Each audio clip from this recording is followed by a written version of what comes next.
ॐ सहनाववतु सहनौ भुनक्तु सह वीर्यङ्करवावहै तेजस्विनावधीतमस्तु मा विद्विषावहै। ॐ शांती शांती शांती। विवर्त आणि व्यभिचार या दोन संज्ञांविषयी प्रश्न आहे सगळ्यांना. आधी त्या संज्ञा स्पष्ट करूया. आपण आधी कार्यकारण भाव म्हणजे काय ते पाहूया, म्हणजे मग व्यभिचार, विवर्त, परिणाम या सगळ्या संज्ञा पटकन समजतील. यदृच्छावाद असा एक सिद्धांत आहे. वाद म्हणजे सिद्धांत. यदृच्छावाद म्हणजे काय? विशिष्ट कार्य विशिष्ट कारण असा काही संबंध नसतो. कुठल्याही कारणापासून कधीही कुठलंही कसंही काहीही उत्पन्न होऊ शकतं. तर हा जो यदृच्छावाद आहे हा सहसा कोणी स्वीकारत नाही. म्हणजे ते बरोबर नाही यदृच्छावाद स्वीकारणं, असंच मत आहे सगळ्यांचं. काय आहे की कार्य आहे म्हणल्यानंतर त्याचं काही ना काहीतरी कारण असलं पाहिजे. कारणापासून कार्य उत्पन्न होतं. हे बहुतांश सगळ्या शास्त्रज्ञांना हे मान्य आहे. कार्यकारण भाव स्वीकारला नाही असं फारसं कोणी नाही. प्रश्न कुठे येतो की विशिष्ट कारणापासून विशिष्ट कार्य उत्पन्न होताना ते कशा पद्धतीनं उत्पन्न होतं. त्या पद्धतींमध्ये प्रत्येक जण आपापली एक कशा पद्धतीने ते उत्पन्न होतं याची थिअरी सांगतात, मांडणी करतात एक वेगवेगळी. काही कारणं अशी असतात की जी कार्यामध्ये असतात, काही कारणं कार्यामध्ये नसतात. कुंभार आणि मडकं हे उदाहरण सगळ्यांना माहिती आहे. मातीपासून कुंभार मडकं उत्पन्न करतो, म्हणजे मडकं हे कार्य झालं उत्पन्न होणार. कशापासून उत्पन्न होतं? मातीपासून. कोण करतं? कुंभार करतो. मग कुंभार हाही एक कारण झाला मडक्याच्या उत्पत्तीमध्ये आणि माती हेही एक कारण झालं. पण मडक्यामध्ये कुंभार असत नाही ना, मडक्यामध्ये माती राहते. असं कारण की जे कार्यामध्ये सुद्धा अस्तित्वात राहतं त्याला म्हणायचं उपादान कारण, आणि जे कार्यामध्ये अस्तित्वात नसतं, कार्याच्या निर्मितीमध्ये त्याचा सहभाग असतो, त्याला म्हणतात निमित्त कारण. सामान्यपणे निमित्त कारण हे चैतन्य असतं, म्हणजे चेतन व्यक्ती, जसं कुंभार सचेतन आहे. तर निर्माता कर्ता कर्तृत्व असतं त्याला. कर्ता हा नेहमी चैतन्य असलेला पाहिजे. अचेतन व्यक्ती अचेतन गोष्ट कुठलीही काही करू शकत नाही उत्पन्न. त्यामुळे निमित्त कारण हा कर्ता जो असतो तो सचेतन असतो. आणि उपादान कारण कार्यामध्ये अनुस्यूत असतं, अनुवर्तते, त्याच्यामध्ये असतोच ते, त्याला म्हणायचं उपादान कारण. आता आपण जी उदाहरणं पाहतो नेहमी, माती आणि मडकं, सोनं आणि सोन्याचा दागिना, दूध आणि दही, ही सगळी उदाहरणं आपल्याला माहिती आहेत की मातीचं रूपांतर मडक्यामध्ये होतं, दुधाचं रूपांतर दह्यामध्ये होतं. पण हे दोन्ही सारखं आहे का? दुधाचं दही होणं आणि मातीचं मडकं होणं दोन्ही सारखं आहे का? पटकन उत्तर आलं तर काय येईल? सारखंच आहे की. दूध दह्यामध्ये रूपांतरित झालंय आणि माती मडक्यामध्ये रूपांतरित झाली. पण थोडा त्याच्यामध्ये काय फरक आहे पहा. माती मडक्यामध्ये रूपांतरित झाली बरोबर आहे, पण ती दुधासारखी दह्यामध्ये रूपांतरित नाही झालेली. दूध दह्यामध्ये रूपांतरित झालेलं आहे, त्या दह्याचं पुन्हा दूध नाही होणार आहे, हो की नाही? आणि माती मडक्यामध्ये रूपांतरित झाली, त्याचं काय आहे? त्या मडक्याचं पुन्हा मातीमध्ये रूपांतर होणार आहे. तसं सोन्याचा दागिना आहे तर तो दागिना पुन्हा सोन्यामध्ये रूपांतरित होऊ शकतो ना. तसं दह्याचं पुन्हा दूध नाही होणार कुठल्याही प्रकारे. म्हणजे दोन्ही उपादान कारणच आहे. दूध हे दह्याचं उपादान कारणच आहे आणि माती हे मडक्याचं उपादान कारणच आहे. ते कार्यामध्ये आहेच अनुस्यूत. पण दोन्हीमध्ये काहीतरी फरक आहे. काय फरक झाला की काही कार्य कारणामध्ये रूपांतरित होतात पुन्हा, आणि काही कार्य कारणामध्ये पुन्हा रूपांतरित होत नाही. प्रलय पुन्हा त्यांचा कारणामध्ये होत नाही. रूपांतरित होणं आता इथे उत्पत्ती असं म्हटल्यानंतर त्याच्या विपरीत काय? लय. कारणापासून कार्य उत्पन्न होतं आणि कार्याचा पुन्हा कारणामध्ये लय होतो. तसं मातीपासून मडकं होतं, मडक्याचा पुन्हा मातीमध्ये लय होतो. सोन्यापासून अलंकार उत्पन्न होतो आणि अलंकाराचा सुवर्णामध्ये पुन्हा लय होतो. तसं दुधापासून दही उत्पन्न तर होतं, पण त्या दह्याचा लय पुन्हा दुधामध्ये होत नाही. म्हणजे या दोन्हीमध्ये उपादान कारण जरी असलं तरी काहीतरी फरक आहे. जेव्हा असं घडतं की कार्याचा पुन्हा उपादान कारणामध्ये लय होतो, तेव्हा ते कारण जे असतं ते उपादान कारणच, पण त्याला म्हणतात विवर्त उपादान कारण.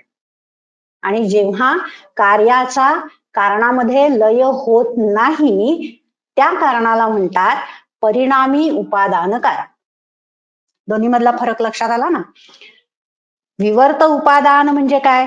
की जेव्हा कार्याचा कारणामध्ये लय होतो पुन्हा, ते उपादान कारण कसं आहे? विवर्त उपादान कारण. आणि जेव्हा कार्याचा कारणामध्ये लय होत नाही, अशा उपादान कारणाला म्हणायचं परिणामी उपादान कारण. म्हणजे दूध हे कसं आहे? परिणामी उपादान कारण आहे. आणि खरं पाहायला गेलं तर मी अनेकदा हे सांगितलंय की वेदांताच्या दृष्टीनं मृत्तिका आणि सुवर्ण ही विवर्त उपादान कारणं आहेत. आणि त्यांची जी कार्य आहेत, जसं दह्याला काय म्हणायचं? दुधाचा परिणाम. दुधामध्ये परिणमन घडलं आणि त्याचा परिणाम म्हणून म्हणजे परिणत झालेलं कार्य. परिणाम म्हणजे आपण मराठीत जसं काय परिणाम होईल असं नाही, तशा अर्थाने नाही घ्यायचं. परिणाम याचा अर्थ काय? परिणमन होऊन उत्पन्न झालेलं कार्य, याला म्हणायचं परिणाम. दही हा दुधाचा परिणाम आहे, म्हणजे परिणत होऊन उत्पन्न झालेलं कार्य आहे. तसं मडकं हे काय आहे? मातीचा विवर्त आहे. म्हणजे विवर्त रूपी परिणमन होऊन उत्पन्न झालेलं कार्य, विवर्त स्वरूपात उत्पन्न झालेलं कार्य, त्याला म्हणायचं मातीचा विवर्त. आता कसं होतं की हे फक्त वेदांती सांगतात, त्यामुळे सगळेच दर्शनकार हे परिणामाचंच उदाहरण सांगतात. म्हणजे विशेषतः सांख्य सगळे म्हणण्यापेक्षा विवर्त उपादान ही संकल्पना मुळी इतर कोणाची नाहीच आहे, फक्त वेदांताची. त्यामुळे मग थोडा इतरांचा मान राखून ही दोन उदाहरणं वेदांत सोडून देतं. म्हणजे असं नाही वेदांत मान्य करत की ही परिणामाची उदाहरणं आहेत विवर्ताचीच, पण इतरांसाठी थोडं सोडून द्यायचं, म्हणून मग ती विवर्ताची उदाहरणं घेत नाहीत. काय घेतात विवर्ताची उदाहरणं? जसं आपलं नेहमीच आहे, रज्जू सर्प. दोरीवर सापाचा आभास होतो. ते काय आहे? तिथे अस्तित्वात काय आहे? दोरी आहे. त्याचा विवर्त म्हणून साप उत्पन्न झालेला आहे. म्हणून मग त्यांनी विवर्ताची व्याख्या काय केलेली आहे की आपलं आधीचं स्वरूप न सोडता वेगवेगळ्या स्वरूपामध्ये भासणार ते विवर्त उपादान कारण. आधीचं स्वरूप न सोडता, जसं मडकं झालेलं आहे की नाही, तर माती हे त्यानं आपलं स्वरूप सोडलंय का? नाही सोडलेलं. म्हणजे आपलं आधीचं स्वरूप न सोडता वेगवेगळ्या रूपानं जे भासतं त्याला म्हणायचं विवर्त उपादान. ते विवर्ताचं कारण असतं. मडका हा विवर्त आहे, माती हे विवर्त उपादान आहे. म्हणजे आपलं माती हे स्वरूप न सोडता मडकं, परळ, खुजा अशा कितीतरी रूपांमध्ये ते भासू शकतं, त्याला म्हणायचं विवर्त उपादान. तसं दोरी हे स्वरूप सोडलं का? साप होताना नाही सोडलं. दोरी हे स्वरूप न सोडता साप, काठी, पाण्याची धार अशा वेगवेगळ्या रूपांमध्ये ते भासतं, म्हणून त्याला म्हणायचं विवर्त उपादान. आणि साप काय आहे? दोरीचा विवर्त. पाण्याची धार काय आहे? दोरीचा विवर्त. जसं दही हा दुधाचा परिणाम आहे, तसं पाण्याची धार, काठी, साप हे दोरीचे विवर्त आहेत. आता प्रश्न असा येतो पुन्हा की आधीचं स्वरूप न सोडता वेगवेगळ्या रूपांमध्ये भासलं किंवा ज्याचा पुन्हा आपल्या कारणामध्ये लय होतो, या सगळ्या व्याख्या जर लक्षात घेतल्या तर मग काय होतं, ते पुन्हा माती आणि मडकं, सोनं आणि अलंकार इथे परत गाडी अडते. ते वेदांती म्हणू देत विवर्त. बाकीच्यांनी काय करायचं, बाकीच्यांच्या याच्यामध्ये ते परिणाम आहे. म्हणून मग एक साधी सोपी म्हणजे सगळ्यांना सामावून घेणारी, बाकीच्यांना बाहेर न टाकणारी अशी एक व्याख्या वेदांत शास्त्र सांगतं की ज्या कार्याचा आपल्या कारणाच्या समान सत्तेमध्ये उत्पन्न होतं, जे कार्य ज्याचं अस्तित्व आपल्या कारणाच्या सत्तेशी समान सत्तेमध्ये असतं, त्याला म्हणायचं परिणाम. आणि कारणापेक्षा वेगळ्या सत्तेमध्ये जे उत्पन्न होतं त्याला म्हणायचं विवर्त. आता ही सत्ता काय आहे बाबा, तर वेदांतामध्ये 3 सत्ता म्हणजे अस्तित्व. आता शब्द सगळ्यांना माहिती असेल. सत्ता, सत, अस्तित्व. वेदांतामध्ये 3 पातळ्यांवर सत्ता सांगितलेल्या आहेत. अस्तित्व कुठल्या पातळीवर असतं, आता जसं दोरीवर सापाचा भास होतो, वाळवंटात वाळूवर पाण्याचा आभास होतो, हे जे भास आहेत याला म्हणायचं प्रातिभासिक सत्ता. आभासिक, प्रातिभासिक जरा त्याला प्र जोडलाय आणखीन मोठेपणा यायला. आभासिक सत्ता आहे ना ती, प्रातिभासिक सत्ता. हे सगळे जे भासमान पदार्थ आहेत किंवा स्वप्न आहे तर याला म्हणायचं प्रातिभासिक सत्ता. आणि मग आपल्याला काय खरं दिसतंय, दोरी. खरं तर आहे काय अस्तित्वात, दोरी. ती कुठल्या सत्तेमध्ये आहे, ती प्रातिभासिक नाहीये. मग तिची सत्ता काय आहे, त्याला म्हणायचं व्यावहारिक सत्ता. मग आता विवर्त म्हणजे काय झालं, कारणाच्या सत्तेपेक्षा वेगळ्या सत्तेमध्ये कार्य असतं, त्याला म्हणायचं विवर्त. दोरीची सत्ता आहे व्यावहारिक आणि सापाची सत्ता आहे प्रातिभासिक. त्यामुळे साप हा दोरीचा विवर्त आहे. मृगजळाची सत्ता आहे प्रातिभासिक, वाळूची सत्ता आहे व्यावहारिक. वेगवेगळ्या सत्ता झाल्या, कारणापेक्षा कार्य वेगळ्या सत्तेमध्ये आहे, म्हणून पाण्याला म्हणायचं वाळूचा विवर्त.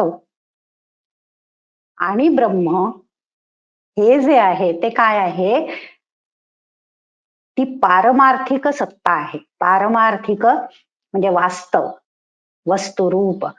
मी मागेही सांगितलं होतं, वस्तू म्हणजे काय, वास्तवात जे अस्तित्वात आहे. वास्तव हा शब्द त्यावर न झाला. वास्तव म्हणजे काय, जे सत्य आहे, जे अस्तित्व आहे ते एकच आहे, दुसरं अस्तित्वच नाहीये.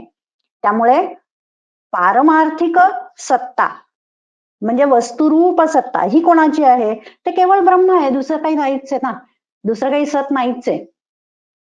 मग पारमार्थिक सत्ता कोणाची, फक्त ब्रह्म, एकमेव तत्व. मग व्यावहारिक जगातलं सगळं काय आहे, ते कशापासून उत्पन्न झालेलं आहे, एकच अस्तित्व होतं, कारण एकच आहे, त्यामुळे ब्रह्मापासूनच सगळं उत्पन्न झालेलं आहे. ते आपण पंचकोशामध्ये पाहिलं होतं ना की एकोहम बहुश्याम प्रजा येय, मी एक आहे अनेक व्हावं, प्रजा उत्पन्न करावी, म्हणून त्यानं अनेक रूपं घेतली. जसं स्वप्नामध्ये सगळे जे खेळ उत्पन्न होतात ते कोण असतं, ते मीच असते ना, माझ्याशिवाय दुसरं कोण स्वप्नामध्ये माझ्या काही उत्पन्न करू शकेल, दुसरं काही त्याला वस्तुरूप अस्तित्व तरी आहे का, काहीच नाहीये. म्हणजे मीच अनेक रूपात स्वतःला पाहते. स्वप्नामध्ये जी व्यक्ती, वस्तू दिसतात, पर्वत दिसेल, नदी दिसेल, घर दिसेल, पंचपक्वान्न दिसतील, कपडे दिसतील, काही दिसेल, ते सगळं काय असतं, त्या स्वप्नामध्ये ते मीच असते, दुसरं कोण असतं. माझ्यापासूनच स्वप्न उत्पन्न होतं आणि मीच ते पाहते, मीच ते स्वप्न जिवंत करते आणि मीच ते स्वप्न पाहते. तसंच आहे पारमार्थिक सत्ता ही कारण रूप ब्रह्मसत्ता आहे. आणि हे सगळं जग काय आहे, हे व्यावहारिक सत्तेमध्ये आहे. मग झालं की नाही, विषम सत्ता झाली, कारणापेक्षा विषम सत्ता. म्हणून जग काय आहे, ते ब्रह्माचा विवर्त आहे. लक्षात आल्यात संज्ञा. विवर्त म्हणजे काय, पारमार्थिक, व्यावहारिक आणि प्रातिभासिक सत्ता म्हणजे काय, परिणामी उपादान म्हणजे काय आणि विवर्त उपादान म्हणजे काय. एवढ्या सगळ्या संज्ञा समजल्यात ना? काही प्रश्न नाही, पुढे जायचं. आता माती या विवर्त उपादान कारणापासून घडा हे विवर्त कार्य उत्पन्न झालं. आता त्याचा पुन्हा मातीमध्ये लय होतो. म्हणजे काय झालं? आपण जे घडा म्हणून जाणलं होतं ते प्रमाणांनी परीक्षण केलं तर वास्तविकरित्या काय आहे? माती आहे. जे अलंकार म्हणून जाणतो आपण ते प्रमाणांनी परीक्षण केलं तर वास्तविकरित्या काय आहे? सुवर्ण आहे. म्हणजे काय झालं? जे आपल्याला वाटत होतं ते तसं नव्हतं. हो ना? मातीचा घडा आहे तर आपल्याला घडा म्हणून वाटत होता, पण खरं पाहायला गेलं तर मातीच आहे ती, घडा नाहीच आहे.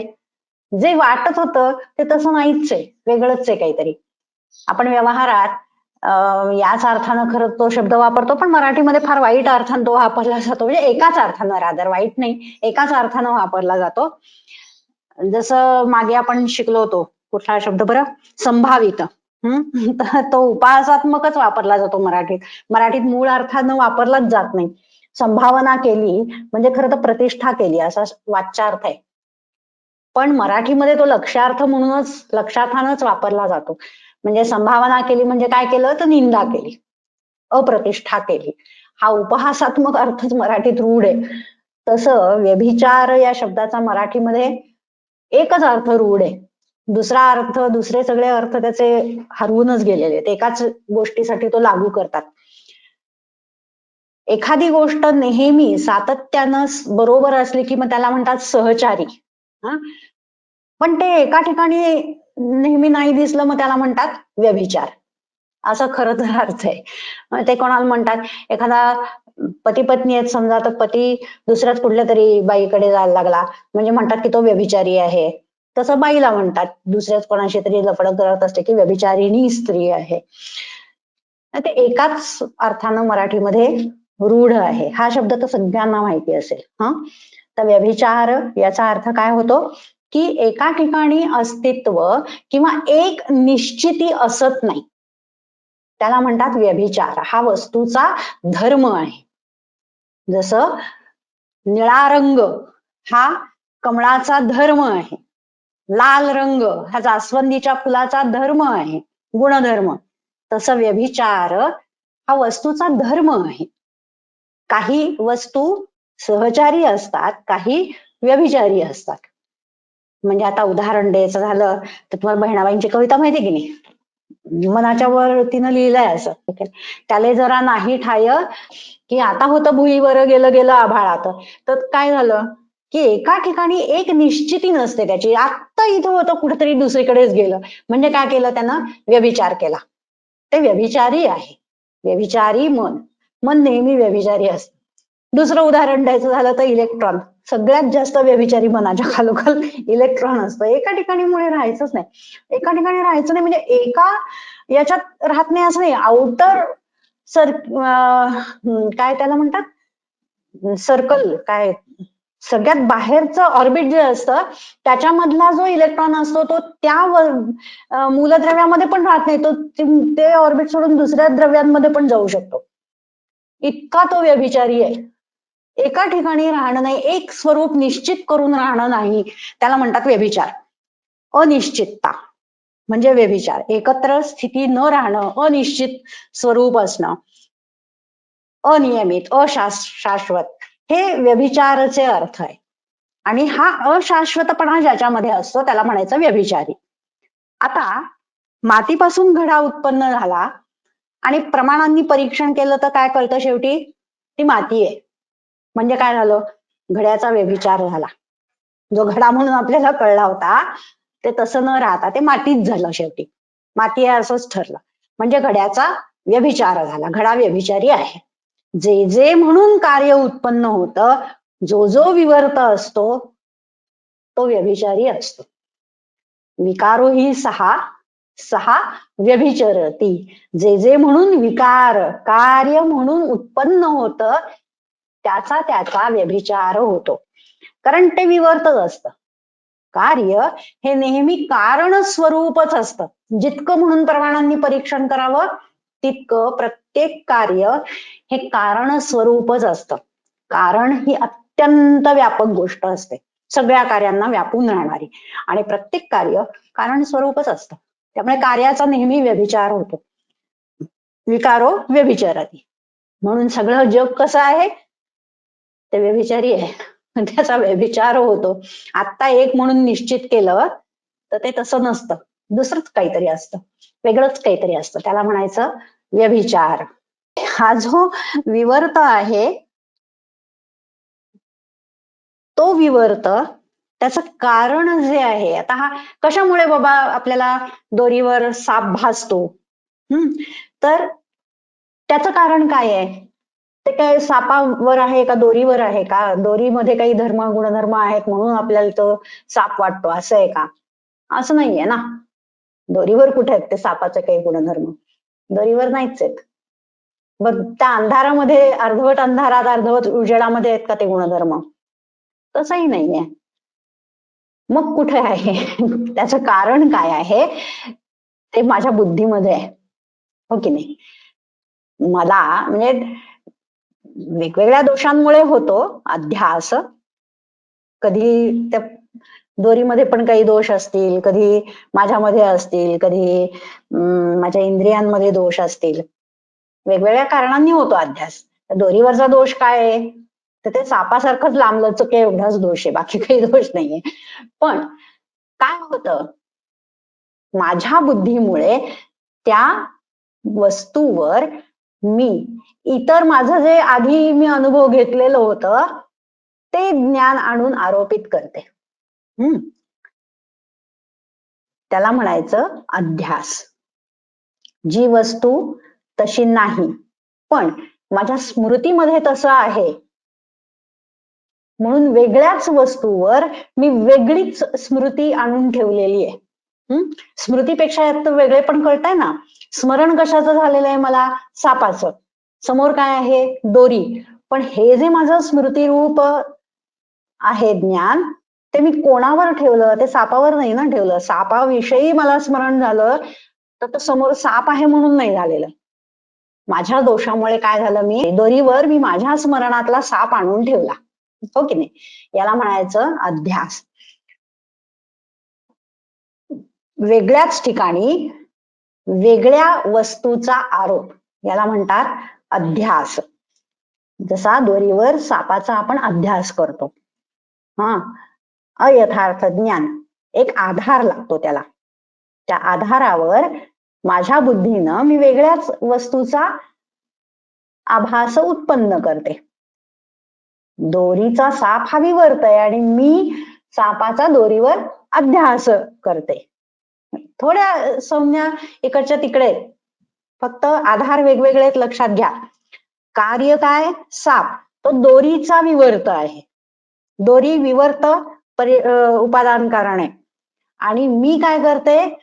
सापाचा दोरीवर अध्यास करते. माझ्या बुद्धीनं मी सर्परूप ज्ञान दोरीवर आणून ठेवलेलं आहे. जसं उपासना करताना आपण काय करतो? अगदी व्यवहारात सुद्धा देवाची पूजा करतो आपण. म्हणजे काय करतो बाबा? तो काय देव असतो का तिथे? विठ्ठलाची मूर्ती म्हणजे काय आहे? तर दगड आहे. बालाजीची मूर्ती काय आहे? दगड आहे. त्या दगडावर आपण पूजा दगडाची करतो का मग? नाही, दगडावर आपण बालाजी असा अध्यास करतो, हो की नाही? मूर्तीवर आपण श्रीकृष्ण असा अध्यास करतो. दगडावर आपण देवाचा अध्यास करतो. कळतंय ना? आता तिथे काही आभास नाहीये, म्हणजे आपल्याला काही तिथे देव भासतोय का? देव भासत नाही, आपल्याला दिसतंय ते काळा दगड आहे. ती विठ्ठलाची मूर्ती काळा दगड आहे, आपल्याला ते दिसत असतं. बालाजीची मूर्ती काळा दगड आहे, त्या समोर दगड दिसतच असतो की. आपण देवाची पूजा करतो ते देवाच्या मूर्ती दिसतच असतात, फोटो दिसतच असतो. ते काय आपण त्याच्यावर देवाचा आभास होतो आपल्याला असं नाही. आपण आपल्या बुद्धीनं त्याच्या ठिकाणी देव अशी कल्पना करतो, तर त्याला म्हणायचं अध्यास. फरक कळला ना विवर्त आणि अध्यास मधला? आपल्या बुद्धीनं दुसऱ्याच ठिकाणी दुसऱ्या गोष्टीचा आपण अध्यास करतो. मग व्यवहारात नेहमी आपण सांगतो की नाही, याच्या गुरुच्या ठिकाणी ब्रह्मबुद्धी ठेवावी. उपासनेसाठी या अध्यासाची फार आवश्यकता असते. चांगला पण येतो अध्यास, म्हणजे वाईटच असेल प्रत्येक वेळी असं नाही ना. जसं प्रतिमेवर आपण देवाचा अध्यास केला, किंवा उपासना करताना आता पंचकोश आपण नंतर परत शिकूच ते, पण अन्न हे ब्रह्म आहे असं जाणा. आता काय अन्न काय ब्रह्म आहे का? अन्न ब्रह्म नाहीच आहे. ब्रह्म कुठे आणि अन्न कुठे? सच्चिदानंद, अन्न काय सच्चिदानंद आहे का? नाही, अन्न काही सच्चिदानंद नाही. पण अन्नाच्या ठिकाणी ब्रह्मबुद्धी ठेवावी, अध्यास आहे. प्राणाच्या ठिकाणी ब्रह्मबुद्धी ठेवावी. ते कशा पद्धतीनं उत्क्रांत होत जातं ते आपण नंतर शिकू, पण हा अध्यास आहे. ठीक आहे. विवर्त आणि अध्यास याच्यात फरक आहे. विवर्ताचं कारण अध्यास नक्की आहे. विवर्त का होतो? तस्मिन तद्बुद्धी झाली म्हणून विवर्त झाला, नाही तर विवर्त होत नाही. पण अध्यासानं प्रत्येक वेळी विवर्त होईल असं नाही. प्रतिमेवर आपण जेव्हा ईश्वर बुद्धी ठेवतो तेव्हा तो विवर्त नसतो, पण या अध्यासामुळे विवर्त नक्की होतो. विवर्तासाठी अध्यास हे कारण नक्की आहे. अध्यास नेहमीच विवर्त उत्पन्न करेल असं नाही. विवर्त कशामुळे होतो? अध्यासामुळे. तस्मिन तद्बुद्धी, अयथार्थ ज्ञान येते. बरोबर. या अध्यासाचे 2 प्रकार आहेत, स्वरूप अध्यास आणि संसर्ग अध्यास. जसं आता मी काय करते, या देहालाच मी असं म्हणते की नाही, म्हणजे देहावर आत्म्यावर मी देहाचा अध्यास केलेला आहे. हो ना. आत्म्याच्या ठिकाणी मी देहबुद्धी ठेवते, आत्म्याच्या ठिकाणी मी मन अशी बुद्धी ठेवते. हे सगळं जे आहे हे अध्यास आहे. तसं हे माझं म्हणजे काय झालं, याला म्हणायचं संसर्ग. आत्म्याच्या ठिकाणी हे 2 अध्यास होतात, अहम आणि मम. या स्वरूप अध्यास आणि संसर्ग अध्यासामुळे हे सगळं जग उत्पन्न झालेलं आहे, आणि त्यामुळे सगळे शोकमोह होतात. स्वरूपाध्यास आणि संसर्गाध्यास यामुळे सगळं हे भ्रमजाल उत्पन्न होतं, शोकमोह होतात, आणि मग आपण जातो, म्हणजे आत्मतत्व वगैरे सगळं विसरून जातो. स्वरूपाध्यास आणि संसर्ग अध्यास. आता जसं आपण उपादान कारणाच्या बाबतीत पाहिलं की नाही, की ब्रह्म हे जगाचं विवर्त उपादान कारण आहे. मग हे जग उत्पन्न झालंय ते कोणापासून झालंय? दुधाचं जसं दही होतं तसं माया ही जगाचं परिणामी उपादान कारण आहे. तुम्ही पंचकोश माझा व्हिडिओ परत पाहत आहे, सगळं आपलं लेक्चर झालं की म्हणजे त्यातल्या अनेक संज्ञा काय बोलले त्यातलं बरंचसं कळेल. तिथे बघा, आता माया याचं स्पष्टीकरण देताना मी मागे एक कॅलिडोस्कोपचा व्हिडिओ लावलेला आहे. असं आत्ता असं होतं, तसं झालं, परत ते पहिल्या रूपात जात नाही. जाईल असं काही दिसतं का तिथे? परत पहिल्या रूपात गेल्यास काही दिसत नाही. काही जातही असेल, काही नसेलही जात. सातत्यानं परिणामात होत राहतं आणि एका रूपात राहत नाही. व्यभिचारी असतं, सगळं व्यभिचारी. की माया जगाचं परिणामी उपादान कारण आहे. ब्रह्म विवर्त उपादान आहे, माया परिणामी उपादान कारण आहे. हे दोन्ही आता त्या व्हिडिओमध्ये नक्की कळेल. प्रश्न असा होता की धर्म आणि वर्ण याच्या संदर्भामध्ये नक्की काय आहे ते कळत नाही. तर भारतीय दर्शन परिचय असा माझा व्हिडिओ आहे, त्याच्यामध्ये मी धर्माचं स्पष्टीकरण सुरुवातीला थोडंसं दिलेलं आहे. एकदा तो व्हिडिओ पहा, थोडंसं कळेल. आत्ता थोडं स्पष्टीकरण सांगते, अजून काही प्रश्न असतील तर पुन्हा नंतर बोलू. धर्म हा शब्द धारण करणे या अर्थाचा आहे. ज्यानं रक्षण होतं, धारण होतं, समाजाचं कल्याण होतं, व्यक्तीचं कल्याण होतं, असं कुठल्याही प्रकारचं आचरण याला धर्म असं म्हणतात. कोणी ठरवायचं धर्म कुठला आणि अधर्म कुठला? तर वेद हे सर्व धर्मांचं मूळ आहे असं सांगितलेलं आहे. कसं आहे की स्वाभाविक आचरण हे प्रत्येकजण करतच असतो. निसर्गतः प्रत्येकाला खाण्यापिण्याची इच्छा असते. मग खाण्यासाठी जे मिळवायला पाहिजे त्यासाठी प्रयत्न प्रत्येकजण करतच असतो. मग ते पण आचरणच आहे ना. ही जी स्वाभाविक कर्म आहेत प्राणीमात्रांची, त्यांचं फळ अधोगती असं आहे. त्यानं काय होणार आहे, ती जी स्वाभाविक कर्म केली जातात त्या स्वाभाविक कर्मांमुळे जे काही कर्म केलं जातं ते पुण्य आणि पाप असं मिश्रित फळं देणारं असतं. आणि मग त्या मिश्रित फलांच्या भोगासाठी पुन्हा मिश्रितच जन्म होतो. म्हणजे पृथ्वी किंवा त्याच्या खालचे लोक, इतर योनी, मानव सोडून इतर योनी की ज्याच्यामध्ये उत्कर्षाच्या शक्यता कमी आहेत अशा ठिकाणी जन्म होतो.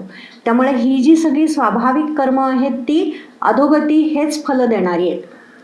मग धर्म काय करतो, तर धर्म असं आचरण सांगतो की या स्वाभाविक कर्मांचं अधोगती हे फलं थांबवायचं, त्यांना प्रतिबंध करायचा आणि मानवाच्या ऐहिक आणि पारलौकिक उत्कर्षासाठी नियम सांगितलेले आहेत. ते धर्माचे नियम आहेत. त्याच्या आचरणानं काय होतं, तर ऐहिक आणि पारलौकिक उत्कर्ष होतो. म्हणजे स्वाभाविक कर्मांचं जे अधोगती हे फल आहे त्याला प्रतिबंध होतो आणि ऐहिक उत्कर्ष आणि पारलौकिक उत्कर्ष साधला जातो. ऐहिक उत्कर्ष म्हणजे काय, या जन्मामध्ये आपल्याला सुखप्राप्ती होणं हा ऐहिक उत्कर्ष आहे. संपत्ती म्हणजे धर्म अर्थ काम हे पुरुषार्थ जे आहेत हे ऐहिक आणि पारलौकिक उत्कर्षासाठीचे आहेत. या जन्मामध्ये उत्तमोत्तम उपभोग मिळणं, संपत्ती मिळणं, सुखाचा भोग घेता येणं आणि समाजामध्ये मानमान्यता मिळणं, हे सगळे ऐहिक उत्कर्ष झाले. पारलौकिक उत्कर्ष म्हणजे काय, तर हा जन्म संपल्यानंतर जो पुढचा जन्म मिळणार आहे तो अधिक चांगला, अधिक सुखावह मिळाला पाहिजे. आणि सुख हे नेहमी पुण्यावर आधारित असतं.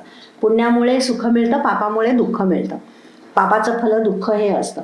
म्हणून पुण्यकर्म अशा प्रकारे सांगितलेली आहेत की ज्यांना ऐहिक उत्कर्ष पण व्हावा आणि परलोकही चांगला मिळावा. विशेषतः यज्ञ, वैदिक यज्ञ जे आहेत ते स्वर्ग हे एकमेव पारलौकिक फल देणारे आहे. परलोक चांगला मिळावा यासाठी यज्ञ सांगितलेले आहेत. स्वर्ग कामो यजेत. आता काही काही यज्ञ ऐहिक उत्कर्षासाठी पण आहेत, जसं पुत्रकामेष्टी यज्ञ आहे. पुत्रकामाची इच्छा असेल त्यानं तो यज्ञ करावा. थोडा ऐहिक सुद्धा आहे, नाही असं नाही, पण मुख्य यज्ञ कशासाठी आहे तर ते पारलौकिक उत्कर्ष, स्वर्ग कामो यजेत हा सगळ्या यज्ञांचा एक मूलभूत आधार आहे. धर्माचे नियम बरेच आहेत. तर हा धर्म काय करतो, तो मानवाचं कल्याण करतो, समाजाचं कल्याण करतो. म्हणजे वैयक्तिक कल्याण आहे, समाजाचं कल्याण होतं, सृष्टीचं धारण होतं. हा धर्माचा स्वभाव आहे. आता याच आचरणाच्या संदर्भामध्ये असं आहे की मानवी संस्कृती कशासाठी आहे, ते समाज म्हणून एक काहीतरी वेगळं निर्माण केलेलं आहे. मग त्या समाजासाठी जे सामाजिक नियम आहेत, सामाजिक रचना आहे, ती नीट राहण्यासाठी, राज्य नीट चालण्यासाठी, समाजाचं कल्याण एकत्रितरित्या होण्यासाठी वर्णधर्म उत्पन्न केलेला आहे. म्हणजे वर्णांनुसार करण्याचं आचरण. हे वर्ण काय आहेत, हे वर्ण कशासाठी आहेत, तर गुणकर्म कसे आहेत त्या त्या व्यक्तीच्या स्वभावामध्ये त्यानुसार त्याचा वर्ण ठरतो. वर्ण म्हणजे कास्ट नाही हे लक्षात घ्यायचं पहिल्यांदा. कास्ट हा शब्दच मुळामध्ये आपल्याकडे लागू होत नाही. अनेक शब्द असे आहेत की ज्याला आपल्या संस्कृतीमध्ये प्रतिशब्दच नाही आहे. कास्ट याचा अर्थ असा होतो की ब्लड लाईन थोडक्यात. तर तसा ब्लड लाईन आपल्याकडे काही नाही आहे. मग त्याला फार तर आपण गोत्र म्हणू शकतो किंवा वंश म्हणू शकतो. कास्ट म्हणजे जाती धर्म किंवा वर्णधर्म नक्कीच नाही आहे. वर्ण कसा आहे की जो आचरणाच्या स्वभावानुसार ठरलेला आहे. म्हणजे कसं की ब्राह्मण हा वर्ण आहे, तो जन्मतः असतो का, नाही. क्षत्रिय हा वर्ण जन्मतः आहे का, नाही. वर्ण हा प्रत्येकाच्या स्वाभाविक गुणकर्मांनुसार ठरतो. जो अध्यापन करतो तो ब्राह्मण, जो बाहुबलावर समाजाचं रक्षण करतो तो क्षत्रिय. हा त्याचा स्वाभाविक धर्म आहे, वर्णोचित धर्म आहे, दुर्बलाचं रक्षण करणं. मग त्यांचा वृत्ती कशी चालेल, त्यांचं पोट कसं भरेल, म्हणजे कोणाच्या, आता सध्या विचार करायचा झाला तर पोलीस किंवा सैनिक हे क्षत्रिय आहे आणि शौर्याच्या ह्याच्यावर की मी देशाचं रक्षण करणार आहे याच्यावर त्यांची वृत्ती चालते. तर ज्यांना शौर्य नाही, ज्यांच्याकडे शौर्य नाही त्यांनी एखाद्या क्षत्रियाच्या घरात जन्माला आला म्हणून तो क्षत्रिय होत नाही. ते कशामुळे क्षत्रिय ठरणार आहेत? तर ज्यांच्या अंगामध्ये अशा प्रकारचं आहे ते क्षत्रिय. मग ज्यांच्याकडे अध्ययन अध्यापन ही क्षमता नसेल ते ब्राह्मणाच्या घरात जन्माला आले म्हणून कधीच ब्राह्मण होत नाही. जन्माला आल्यानंतर प्रत्येक जण शूद्रच असतो 8व्या वर्षापर्यंत. 8व्या वर्षी जर त्याच्यामध्ये ती योग्यता असेल तर त्याचं मौंजी बंधन केलं जातं. मग त्याला द्वित्व येतं. द्वित्व म्हणजे काय? तर ब्राह्मण क्षत्रिय वैश्य यातलं कुठलं तरी तो काम करू शकतो अशी त्याला मोकळीक मिळते. मग नंतर तो काय शिकतो आणि काय करतो यानुसार मग तो ब्राह्मण का क्षत्रिय का वैश्य हे ठरतं. वैश्यांनी काय करायचं तर हे सगळे जे उद्योगधंदे, कृषी, पशुपाल्य, व्यापार हे सगळे वैश्य धर्म आहेत. शेती करायची किंवा पशुपालन करायचं असे सगळे जे व्यवसाय आहेत त्या व्यवसायांच्या सहाय्यानं खरेदी विक्री करून संपत्ती जमा करणं हा वैश्यांचा स्वभावोचित धर्म आहे. आणि शूद्रांचा काय मग धर्म आहे? तर शुश्रूषा हा शूद्रांचा धर्म आहे. शुश्रूषा याच्यामध्ये मग काय काय आलं? सर्व प्रकारच्या कला आल्या. अमिताभ बच्चन शूद्र आहे, मायकेल जॅक्सन शूद्र होता, खेळाडू सगळे शूद्र आहेत, सचिन तेंडुलकर पासून सगळे. जे म्हणून दुसऱ्याचं मनोरंजन करतात ते कलाकार हे शूद्र आहेत. नंतर सगळे जे व्यावसायिक सुतार, गवंडी, लोहार, चांभार हे व्यवसाय आहेत हे सगळे शूद्र आहेत. मग इंजिनियर असला तरी तो शूद्रच आहे, डॉक्टर असला तरी तो शूद्रच आहे. राजाची सेवा करणं हाही शूद्राचा धर्म आहे. त्यामुळे IAS ऑफिसर हा शूद्र आहे. जे म्हणून सेवा करतात ते सगळे शूद्र. या 4 वर्णांमध्ये ब्राह्मण आणि क्षत्रिय यांना फक्त चरितार्थ चालवण्यासाठी पैसे कमवायची मुभा आहे. संपत्ती साठवण्याची त्या दोघांनाही मुभा नाही. ब्राह्मणाला तर मुळीच नाही. ब्राह्मण धर्म सगळ्यात अवघड आहे, त्याच्या इतका अवघड धर्म दुसरा कुठला नाही. त्यांना पैसा साठवण्याची, उद्याच्यासाठी सुद्धा ब्राह्मणांना पैसा साठवण्याची मुभा नाही आहे. त्यांनी कसं पोट भरावं तर प्रतिग्रह हा त्यांना एक हे दिलेला आहे की दान जे मिळतं त्याच्यावर त्यांनी पोट भरायचं, स्वतःचं दक्षिणा मिळते त्याच्यावर पोट भरायचं आणि अध्यापनातनं जे मिळेल त्यातनं पोट भरायचं. दुसरे क्षत्रिय त्यांनी आपलं शौर्य विकून जे पैसे मिळतील त्यांना आपला सगळा चरितार्थ चालवायचा. ब्राह्मणांपेक्षा जर बरी स्थिती असते, म्हणजे अगदीच उद्यासाठी काही ठेवायचं नाही असं काही त्यांना नियम नाही दिलेला. पण त्यांना संपत्ती साठवून स्वतःसाठी आलिशान बंगला बांधला हे केलं असं काही करायची मोकळीक नाही आहे. फक्त वृत्ती हेच या 2 वर्णांना मान्य आहे. वैश्य आणि शूद्र हे मात्र संपत्ती साठवू शकतात, घरं बांधू शकतात, भरपूर पैसा साठवू शकतात, संपत्ती विकत घेऊ शकतात, घरदार विकत घेऊ शकतात, शेतीवाडी विकत घेऊ शकतात, भरपूर श्रीमंत होऊ शकतात. त्यामुळे तुम्ही ऐकलं असेल कथा पूर्वीच्या की एका गावात एक गरीब ब्राह्मण राहत होता. कुठेही एकाही कथेत तुम्हाला असं सापडणार नाही की श्रीमंत ब्राह्मण होता, एकही सापडणार नाही, कधी मान्यताच नव्हती. आपल्या समाजामध्ये या 3 शक्ती विभागलेल्या होत्या. ज्ञान ही एक शक्ती, शौर्य बल ही दुसरी शक्ती आणि संपत्ती हे कंट्रोलिंग पॉवर्स आहेत या. आणि त्या 3 वेगवेगळ्या ठिकाणी विभागलेल्या होत्या. ही समाजाची रचना कशी असावी यासाठी हे वर्ण उत्पन्न केलेले आहेत. त्यामुळे वर्ण ही जी व्यवस्था आहे ही पूर्णपणे मानवी समाजाचं रक्षण करण्यासाठी अशी उत्पन्न केलेली संस्था आहे. यामध्ये कोणी कुठलं काम करायचं तर याच्यात शूद्रांमध्ये जे गवंड्याच्या पोटी जन्माला आलेले असतात त्यांना लहानपणापासून ते शिकण्याची मोकळीक आहे आणि त्यांना लगेचच ते नंतर ते करणारच आहेत. म्हणजे त्यांना सातत्यानं रोजगार तो उपलब्ध आहे, कोणीही बेरोजगार राहत नव्हतं. हां, अगदीच कोणाला वेगळी आवड असेल तर बंधन नव्हतं असं की तू आता चांभाराच्या पोटी जन्माला आलेला आहेस त्यामुळे तू तेच काम करायचं, चांबड्याच्याच वस्तू तयार करायच्या असं बंधन नव्हतं. जे म्हणून मोठे ग्रंथ ते कोणी ब्राह्मणांनी तयार केले तसं दिसतच नाही. तर मनुस्मृती जो धर्मशास्त्रावरचा खूप मोठा ग्रंथ मानला जातो, जो मोठ्या प्रमाणात त्याच्यावर परिसंस्करण झालं. मोठा ग्रंथ इन द सेन्स खूप स्मृती आहेत, पण त्या अर्धवट उपलब्ध आहेत. फार कमी स्मृती आहेत की त्या पूर्ण उपलब्ध आहेत. जसं चरक संहितेवर पुन्हा पुन्हा प्रतिसंस्करण झालं, त्याचं रक्षण झालं, तसं मनुस्मृती हा ग्रंथ आहे की ज्याचं खूप परिसंस्करण झालेलं आहे आणि त्याचं रक्षण झालं. तो मनु कोण होता? तो राजा होता, क्षत्रिय होता, तो काही ब्राह्मण नव्हता. पण त्यानं धर्मशास्त्रावरचा ग्रंथ लिहिलेला आहे. हे आपण जे वेदांत शिकतो, वेदांचं परिसंस्करण, पुराण, वेदांत, दर्शन, ब्रह्मसूत्र, हे सगळं ज्यानं लिहिलंय ना, त्याला तर चातुर्वर्ण्यामध्ये सुद्धा स्थान नाही त्या अर्थानं पाहिलं तर. वेदव्यास धीवरकन्या, कोळिणीच्या पोटी जन्माला आलेले होते. ते ब्राह्मणाचे पुत्र, पण ठीक आहे, पण कोळिणीच्या पोटी जन्माला आलेले. याला पराशव असं नाव आहे. ब्राह्मणाला कोळिणीपासून झालेला पुत्र पराशव, म्हणजे त्याला प्रेताप्रमाणे मानलं जातं. पराशव, शवाप्रमाणे, म्हणजे त्याला चातुर्वर्ण्यामध्ये स्थान सुद्धा नाहीये.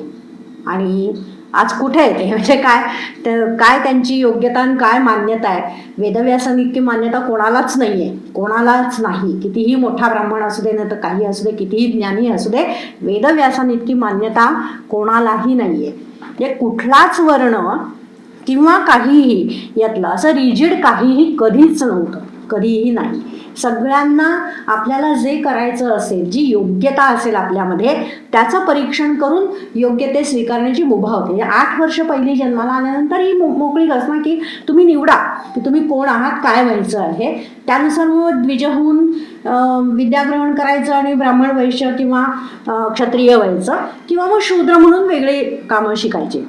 ही सगळी मोकळीक होती, कुठलीही रिजिड व्यवस्था कुठेही नाही आहे. तर हा वर्ण आणि धर्म अशी व्यवस्था पूर्वी अस्तित्वात होती. अशाच व्हिडिओसाठी माझा चॅनल सबस्क्राईब करा. तुमचे काही प्रश्न सूचना असतील तर खाली कमेंट बॉक्समध्ये लिहा किंवा मला मेल करा. माझा मेल ID आहे amruta.kratur@gmail.com. धन्यवाद.